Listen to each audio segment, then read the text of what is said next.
at the draw with Prime Minister Mark Carney was also Canada's Secretary of State for Sport, Sport Van Koeverden. He's also the country's FIFA Sherpa. I spoke with him earlier today, and it was before that trilateral meeting between the leaders. Hi, Secretary Van Koeverden. Welcome to Power Play. Nice to see you, Mike. Thanks for having me. I'm going to talk about the FIFA stuff in just a moment, but since you've been with the Prime Minister all day, and a lot of Canadians are anxious to hear about this meeting that he's going to be having with U.S. President Donald Trump, a meeting that is happening as we're speaking right now. I wanted to ask you, though, you were around the Prime Minister. What were the interactions like between the two leaders? Well, sport has this really unique ability just to bring people together. And, you know, all day we've seen smiles on everybody's faces. It's been an extraordinary late morning and early afternoon. And I will say that it's been very, very positive, very, very optimistic. And everybody's very excited for the FIFA 2026 Men's World Cup. For FIFA, but as well, because, I mean, you must know there's an underlying conversation that will be happening here about trade. Do you feel like the soil is fertile there for some sort of a conversation on it? The soil in Washington, D.C. today is a lot like the soil in Ottawa. It's snowy, and when it snows here in D.C., people really notice. It's different in Ottawa. When it snows, it's just November. But it's a beautiful day here, and the answer is yes. You know, this is the capacity of sport. This is the capacity of international hosting. The convening power of international sports competitions is really phenomenal. So it's great to be here with world leaders, in particular the president and the president of Mexico as well, President Sheinbaum. And it's great to see everybody interacting in that friendly and cooperative manner. Now, as Canada's FIFA Sherpa, one of the things that you've said you're responsible for is ensuring that all federal departments are on the same page to ensure that the event here in Canada, anyways, is a success and that there's a positive legacy. When you consider the cost overruns that have occurred for past host cities and issues that we've seen that come along with it, traffic notably, and we know Toronto, that could be an issue as well, I wanted to know what the federal government is doing to try and mitigate that ahead of the games. Well, in previous games, and they're mostly games that were not in Canada, let's be honest, the 3 times that Canada's hosted the Olympics, they've always left a good economic legacy as in addition to a good infrastructure legacy. But what we're looking forward to next year is hosting the world for a really phenomenal diplomatic opportunity, a great cross-corporate opportunity, and just to make sure that the world continues to know that Canada is the best host nation in the world. Whether that's in Toronto or Vancouver, or if people are coming to Canada to celebrate FIFA even in Winnipeg or in Halifax or in Saskatoon, which is going to be possible because this truly is a national level event. There'll be viewing areas in cities across the country. Our primary concern is to make sure that it's safe and secure and a great success for everybody who joins, whether they are traveling from somewhere else in Canada or from somewhere else in the world to enjoy the FIFA 2026 Men's World Cup. A recent poll by the Angus Reid Institute shows that 71% of Canadians believe that hosting the World Cup is only worth it if those cities break even or make money. How concerned are you that the public support may sour once the bill finally comes in? I think we're certain that this is going to be a great economic opportunity for Canada. I can say that we're anticipating a $2 billion increase in our GDP next year, thanks to hosting the FIFA Men's World Cup. We're anticipating over a couple of years a positive economic impact of in excess of $4 billion. It's contributing to jobs on the order of 24,000 additional jobs.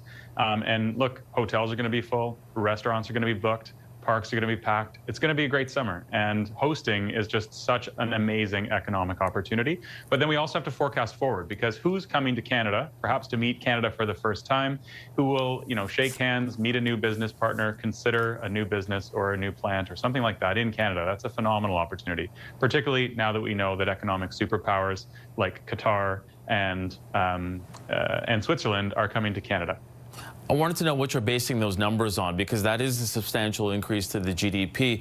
And there is evidence in the past that that isn't always the case. For example, in 2014, when Brazil hosted the World Cup, fans did spend about $500 million on tickets, but most of that money went to FIFA. And there is evidence in the past as well that hotels will obviously increase the price of their rates, sometimes 2 to 3 times actually, but that money often doesn't go to the workers who are there. So what is the evidence do you have that that money will actually stay in Canada as well?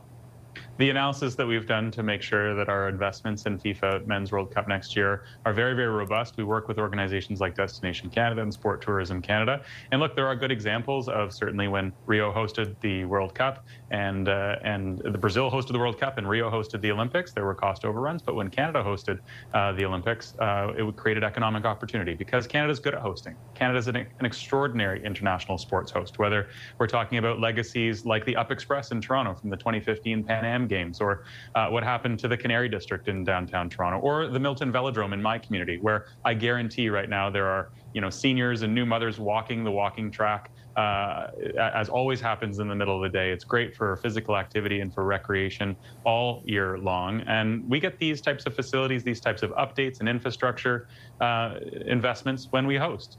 We can also invest, as Budget 2025 will plan to, in the absence of a hosting opportunity, but FIFA 2025 or 2026 definitely puts a timestamp on it. And it's worth noting that since we're hosting across 3 countries and 16 separate cities, there's not a big infrastructure bill for this tournament. It's actually quite sustainable in that regard, whereas other tournaments and certainly Olympics and Paralympics and Pan Am Games have had to build quite a lot of infrastructure. FIFA 2026 is different. It's using existing infrastructure and updating that infrastructure, improving it to make sure that those facilities and those stadiums can have that capacity. So given the fact that it is an update, or even those temporary stands that are going into the Toronto Stadium, what will the actual legacy be? I mean, you spoke about the velodrome that you have in Milton there, but so then what can Canadians say tangibly they'll be taking away from this in terms of infrastructure if there really isn't going to be that much of an improvement? The one thing that I'm really excited for is what I was excited for during the World Series with the Blue Jays, is a huge increase in registration for young girls and boys playing softball and baseball. And what we're going to see next summer is an excitement about football, an excitement about soccer across Canada. It's already Canada's highest participation sport, but we're looking forward to more girls and boys and young people, and look, senior athletes alike, registering to play soccer, the world's favorite game. So we're looking forward to expanding capacity, working with Canada Soccer, and building more pitches across the country so that there are more places to play. Soccer is like the most democratic sport, right? Anybody can play. You just have to go down to the field. It's inexpensive. We've proven that it's a 12-month of the year game, with recent games in Ottawa and one that I attended a couple of years ago in Edmonton that was very, very snowy and cold. But truly, soccer is an amazing sport. I'll give a shout out to the Milton Magic, my local U15 team that won the national championships this past year. I had a chance to visit them and Coach Garcia not that long ago, and they are very excited about FIFA 2026, as so many Canadians are. You were talking about the economic spin-offs here, and multiple studies in the past have looked at the economic benefit of hosting World Cups or Olympics. They've showed that it was largely overstated. In 2012 at the London Olympics, where you won a silver medal, Britain received about 5% fewer visitors in August of 2012 compared to that same month in the previous year. In Beijing, in their Olympic year, their year-over-year visits decreased. So how can you make that argument about increased tourism when we have evidence that that doesn't happen? Well, the evidence that you've provided in London 13 years ago, I would use that as a forecast for next year. I'm very optimistic that the world is coming to Canada next year in Toronto and Vancouver, and it's already been said that Canada is the choice destination across the 3 countries. No shade to my friends in the United States or Mexico, but Canada seems to be a top destination of choice for people around the world, and we're really looking forward to hosting people as they come. Look, Canada's an excellent host nation. It's also a place where people have been coming in the last little while as they're choosing their destinations for vacations very, very wisely. Vancouver and Toronto are both beautiful in the summer, and we have the capacity to host a lot of people. So I'm very optimistic, not cynical at all about the numbers that we've provided. A $2 billion increase to our GDP in 2026 is a number that I'll stand by, and I'm looking forward to seeing the legacy of this be long and large, because when you build something like this and you create opportunity for people, when you create this many jobs and you just inspire so many people, it's an optimistic outlook, but we should also continue to be very ambitious about our hosting strategy. I strongly believe that sport is Canada's most impressive, largest, and best nation-building project. And 2026 is truly going to be Canada's year of sport, as any Winter Olympic and Paralympic year is. That those winter sports are truly Canadian ones, whether you're a curler or a hockey player or a skier or a cross-country skier or snowboarder. This is an exciting time. And then in September next year, we're hosting the UCI World Championships of Cycling in September in Montreal.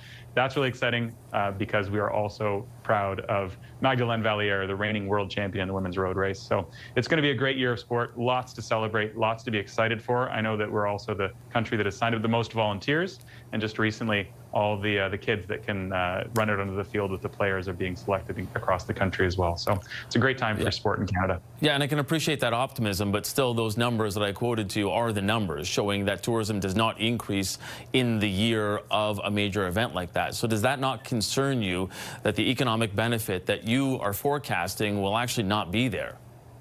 No, I'm very confident because, sorry, Mike, but what you're doing is you're comparing Canada to Brazil and the UK. I'm comparing Canada to Canada. When we hosted the Olympic Secretary, I'm comparing them to other world events that have been hosted, and those have been documented, and you're basing it on what you're hoping will happen, with all due respect. With all due respect, Mike, I'm basing it on what we've done in the past. Vancouver 2010 was only 15 years ago. The Women's World Cup in 2015 and the Pan Am Games in 2015 provided a huge economic output increase for Canada, and I'm certain that the FIFA Men's World Cup in 2026 will too. Okay, we're all out of time, Secretary. I appreciate you spending the time with us. Secretary of Sport, Adam Van Koeverden, thanks so much. Thanks very much, Mike.